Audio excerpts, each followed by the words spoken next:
Pemirsa, terima kasih Anda masih bersama Seputar Bali. Peperomia watermelon sering disebut dengan begonia semangka. Tanaman ini merupakan suku baru dari sirih-sirihan. Tumbuhan ini kini banyak diminati pecinta tanaman hias di Denpasar.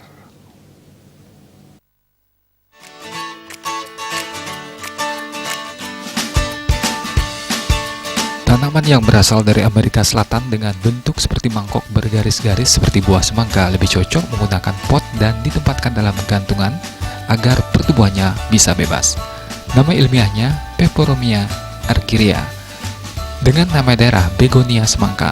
Menurut penjual tanaman hias di seputaran Renon, Ibu Yayu, Peperomia semangka kini menjadi primadona di kalangan pecinta tanaman karena bentuknya unik dan cara pemeliharaannya yang sangat mudah.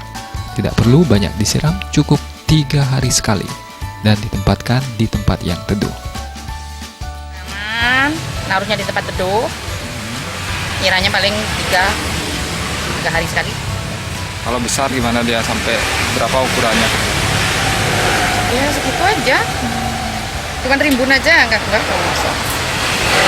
Ya, semua kalangan sih suka kalau gitu. Dalam sehari tanaman ini selalu laku dijual dengan kisaran harga Rp50.000 hingga Rp75.000 sesuai ukurannya. Agus Sudiatmiko, Bali TV.